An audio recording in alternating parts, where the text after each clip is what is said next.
Hello दोस्तों, स्वागत है आपका हमारे YouTube चैनल में। आज हम लोग ऐतिहासिक गुफाओं में चित्रकला के अंतर्गत हम लोग बाघ की गुफा में चलेंगे। यहाँ दोस्तों भारत में ऐतिहासिक कालीन भित्ति चित्रकारी के बहुत से उदाहरण प्राप्त हुए हैं। अगर हम लोग देखें जोगीमारा की गुफा, अजंता की गुफा, एलोरा की गुफा, बाघ की गुफा, बादामी की गुफा, सिगिरिया की गुफा, चित्रवासन की गुफा, एलिफेंटा की गुफा, ऐसी बहुत सी गुफाएं हैं जहां पर विधिवत भित्ति चित्रकारी की गई है। और इन्हीं विधिवत भित्ति चित्रकारी का एक उदाहरण आपके बाघ की गुफा है। दोस्तों, बाघ की गुफा बौद्ध चित्रकला के उदाहरणों में बाघ की गुफा कलात्मक सौंदर्य की दृष्टि से यहाँ पर सर्वाधिक उल्लासमय जीवन से संबंधित चित्र चित्रित किए गए हैं। यहाँ पर चित्र बने हुए हैं। तो यह बाघ की गुफा एक भित्ति चित्रकला या म्यूरल पेंटिंग का उदाहरण है। देखते हैं यह प्रसिद्ध बाघ की गुफा स्थित कहाँ है। दोस्तों, मध्य प्रदेश में कभी ग्वालियर नाम की एक रियासत हुआ करती थी देश के स्वतंत्रता से पहले, और इसी ग्वालियर रियासत में एक धार नाम का जिला है। और इसी धार जिले में जो विंध्य पर्वत है, विंध्य पर्वत की श्रृंखलाओं में एक छोटी सी पहाड़ी नदी बहती है जिसे बघनी नदी, बागमती नदी या कहीं कहीं पर इसको बाघ नदी भी कहा दिया गया है। और इसी बाघ नदी के किनारे दोस्तों यह बाघ नदी नर्मदा की एक सहायक नदी है। और आपको यहाँ तक पहुँचने के लिए जो आपके इलाहाबाद से मुंबई के लिए जो रेलवे रूट है उसमें एक छोटा सा रेलवे स्टेशन है, माहू रेलवे स्टेशन।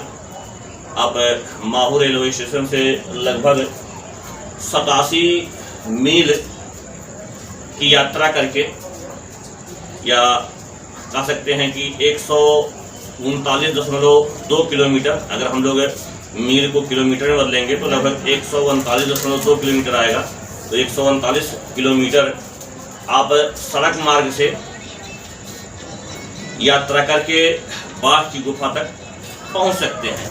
दोस्तों, यह भित्ति चित्रकला का उदाहरण बाघ की गुफा, जिसे एक वास्तुविद थे डेंजरफील्ड महोदय के द्वारा 1818 ईस्वी में इस गुफा को पुनः दुनिया के सामने लाया गया। दोस्तों, इस बाघ गुफा के चित्रों की अनुकृतियाँ आधुनिक भारतीय चित्रकारों के द्वारा बनाया गया। और इन आधुनिक भारतीय चित्रकारों में असित कुमार हलधर, नंदलाल बोस, सुरेंद्रनाथ कर और एक आर्मीनिया के कलाकार थे सर्किस कचडेनियन, इन चित्रकारों के द्वारा बाघ गुफा के चित्रों की अनुकृतियाँ बनाई गई थी। दोस्तों, असित कुमार हलधर वगैरह बाघ गुफा में 1917 ईस्वी में इसका निरीक्षण करने गए थे। और 1921 ईस्वी में इस गुफा के चित्रों की अनुकृतियाँ बनाई गई। और अगर इसको देखना हो तो वर्तमान समय में मध्य प्रदेश के ग्वालियर दुर्ग के गुजरी महल में इन चित्रों की प्रतिलिपियां देख सकते हैं। और इसके बाद में हम लोग देखते हैं इस बाघ गुफा का निर्माण समय क्या रहा है। जैसे अन्य गुफाओं में निर्माण समय को लेकर के विवाद की स्थिति उत्पन्न होती है, उसी तरह से बाघ गुफा के निर्माण को लेकर के भी विवाद है। और एक इतिहासकार हैं फार्गुसन महोदय, फारकुसर महोदय ने कहा है कि बाघ के गुफाओं में जो चित्र बनाया गया है इसका निर्माण समय दूसरी सदी ईस्वी माना जाए। दूसरी सदी ईस्वी के आसपास ही जो है इस गुफा में चित्रकारी की गई।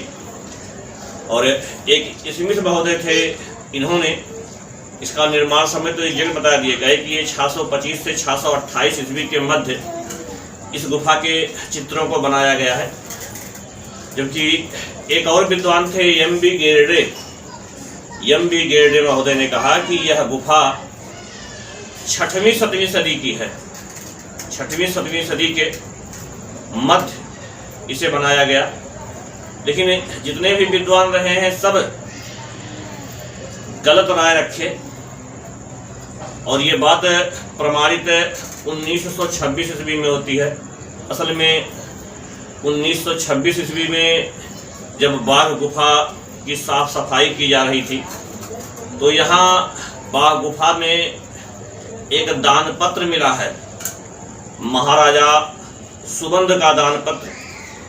और उस दान पत्र में उल्लेख किया गया है कि महाराजा सुबंध ने दसलिक पल्ली नाम का एक गांव दान दिया गया था इस गुफा के निर्माण और रख रखाव के लिए। और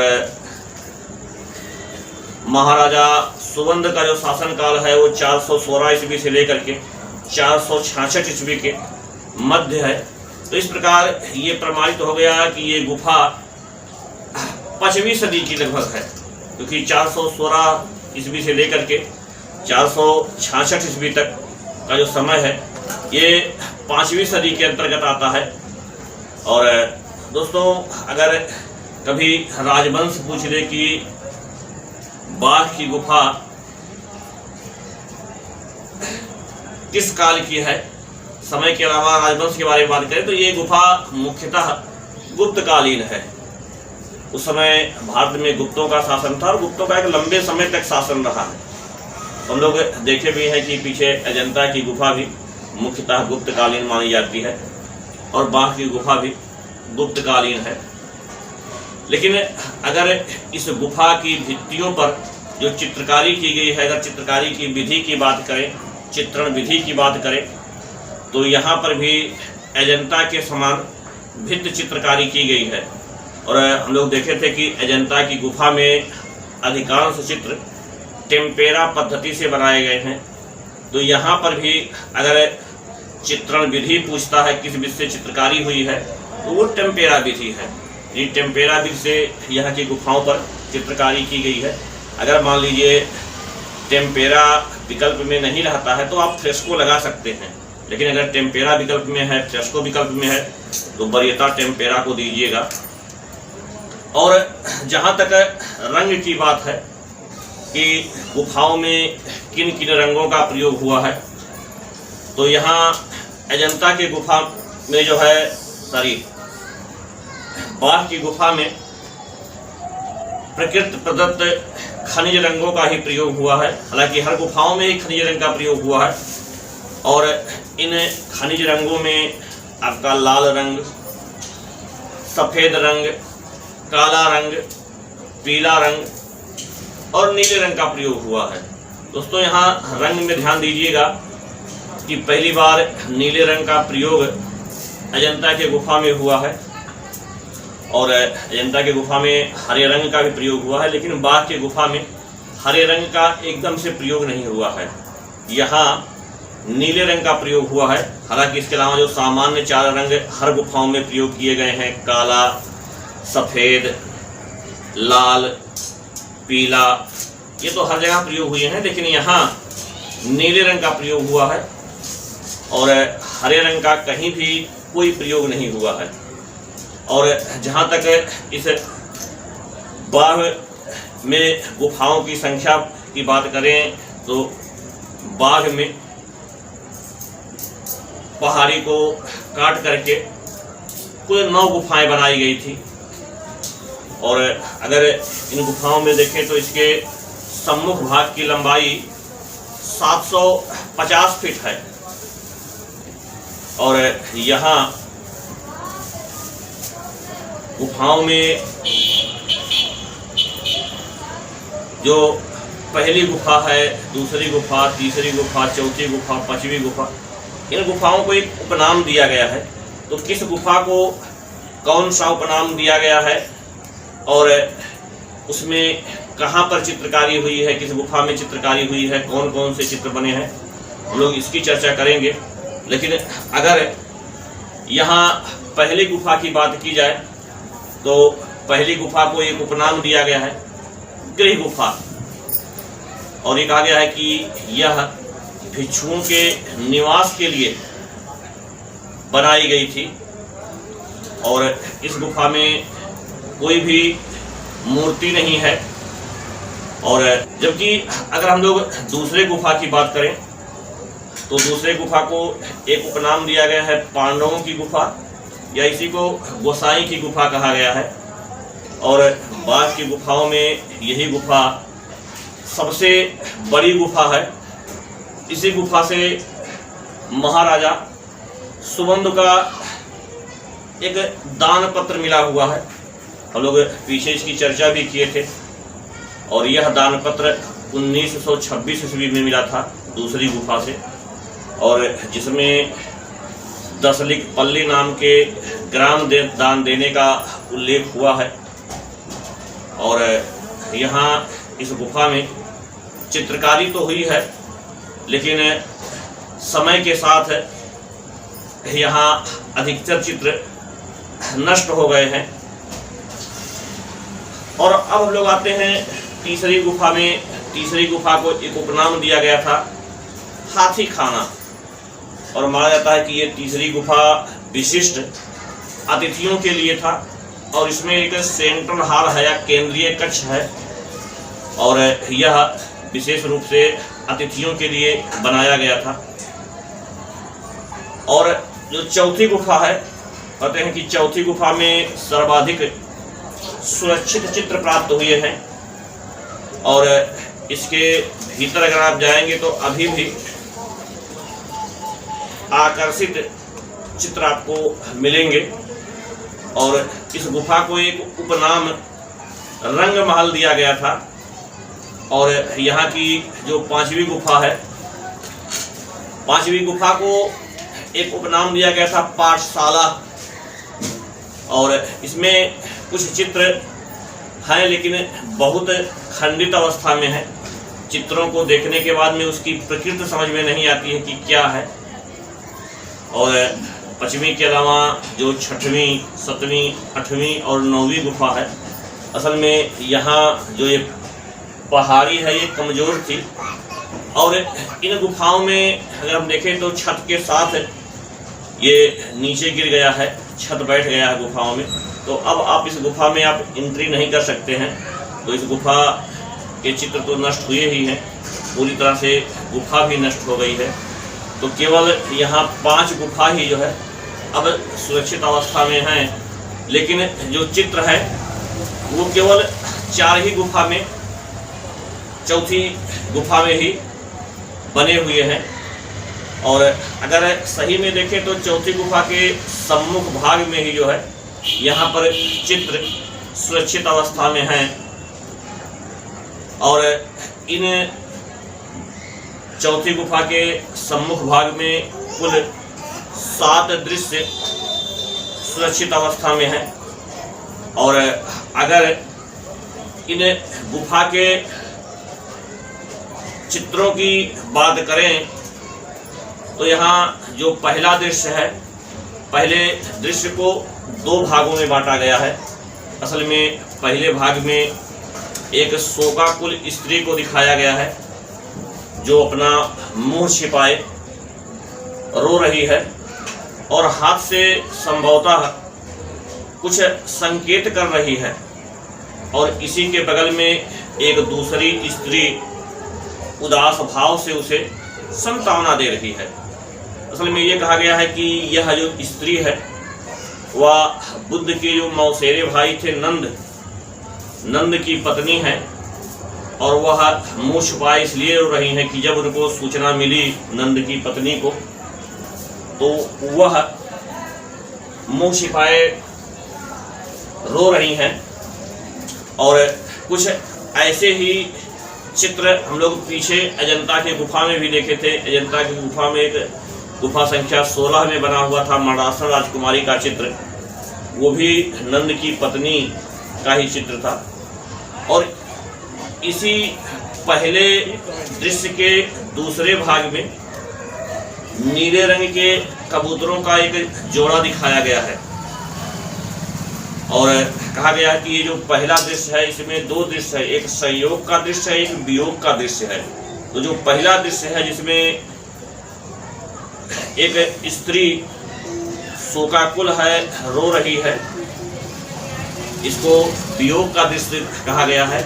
और दूसरा जो नीले रंग के कबूतरों का जोड़ा दिखाया गया है वह जो है संयोग का दृश्य है। और हम लोग देखते हैं जो दूसरा दृश्य है, दूसरे दृश्य में 4 गहरे वर्ण के आभूषणधारी पुरुषों को चित्रित किया गया है। गहरे वर्ण के आभूषणधारी पुरुषों का तात्पर्य है कि थोड़ा सा रंग बहुत गोरा नहीं है, कुछ सांवलापन लिए हुए है। और ये आभूषण पहने हुए पुरुष नीले पीले रंग की गद्दियों पर बैठे हुए हैं किसी बगीचे में और किसी बात पर मंत्रणा कर रहे हैं। और इस 4 पुरुषों में 2 पुरुष मुकुट पहने हुए हैं और जिसमें से पहला व्यक्ति कोई राजपुरुष प्रतीत हो रहा है और दूसरा कोई मंत्री प्रतीत हो रहा है। और इस बाघ के तीसरे दृश्य में अगर हम लोग देखें तो इस तीसरे दृश्य में कुछ देव पुरुषों को आकाश में विचरण करते हुए दिखाया गया है और इसमें 6 व्यक्तियों का एक समूह चित्रित किया गया है जिसमें कुछ गंधर्व और कुछ भिक्षु चित्रित किए गए हैं। गंधर्व होते थे जो देवताओं के यहाँ म्यूजिशियन होते थे, वाद्य यंत्र को बजाया करते थे, तो इसमें गंधर्व और भिक्षु चित्रित किए गए हैं। और इसमें दिखाया गया है कि ये जो प्रधान आकृति है उसके चारों ओर लोग घेर करके इस वार्तालाप कर रहे हैं और जितनी भी आकृतियां हैं सबके सर मुड़े हुए हैं या कह सकते हैं कि सबके सर जो है गंजे हैं। और अगर बात चौथे दृश्य की जाए तो तीसरे दृश्य के ठीक नीचे चौथा दृश्य चित्रित किया गया है जिसमें 5 गायिकाओं के चित्र हैं और इसमें कमर से ऊपर तक के ही भाग सुरक्षित हैं, नीचे जो है वह समय के साथ खंडित हो गया है, नीचे के चित्र जो है समय के साथ खराब हो गए हैं। तो इसमें दिखाया गया है कि एक केंद्र में स्त्री है और वह अपने हाथ में बीड़ा जैसे कोई वाद्य यंत्र लिए हुए है और सभी स्त्रियों के सिर में जो जोड़ा बना हुआ है वो बंधा हुआ है और ये कसी हुई चोलियां या ब्लाउज पहने हुए हैं और यह इनकी चोलियां नीले रंग से बनाया गया है। और इसके बाद में अगर हम लोग 5वां दृश्य देखें तो इस 5वें दृश्य में नृत्यांगनाओं और बालिकाओं के 2 समूह चित्रित किए गए हैं और पहले समूह में 7 नृत्यांगनाओं को एक 8वीं पुरुष आकृति के चारों ओर घेरे हुए चित्रित किया गया है और यह पुरुष आकृति के चारों ओर नृत्यांगनाएं जो हैं वो घूम करके नृत्य कर रही हैं। लेकिन इसी भाग का एक दूसरा समूह है जिसमें 6 गायिकाओं को एक मंडलाकार रूप में एक पुरुष को घेरे हुए हैं और इन बालिकाओं में एक स्त्री मृदंग बजा रही है, 2 स्त्री मजीरे बजा रही हैं और 3 स्त्री डंडे बजा रही हैं। लेकिन यहाँ अगर हम लोग 6वें दृश्य की बात करें तो बाघ की गुफा के 6वें दृश्य में 17 घुड़सवारों को चित्रित किया गया है, जो एक पंक्तिबद्ध रूप में एक दल के रूप में जा रहे हैं। और देखने से प्रतीत होता है कि यह दल किसी राजा का जुलूस है, क्योंकि इसमें जो घुड़सवार हैं वह घुड़सवार एक समान वस्त्र पहने हुए चित्रित किए गए हैं। और यहाँ का 7वां और अंतिम जो दृश्य है बाघ में, यह भी एक तरह से जुलूस का ही दृश्य है। और इस दृश्य में 6 हाथी और 3 घोड़ों के जुलूस को चित्रित किया गया है, जिसमें हाथियों पर राज परिवार के व्यक्ति और घोड़ों पर जो है सैनिक को बैठे हुए चित्रित किया गया है। तो ये 7 दृश्य हैं बाघ की गुफा में। और दोस्तों, वीडियो बहुत ज़्यादा लंबा बन जाए, उसे शॉर्ट बनाने के लिए हम बहुत संक्षिप्त में बाघ गुफा के बारे में जानकारी दिए हैं। और किसी अगले वीडियो में बाघ गुफा के बारे में और विस्तार से जानकारी देंगे। लेकिन इस वीडियो में बस इतना ही। हमसे जुड़ने के लिए आप सबका बहुत बहुत धन्यवाद।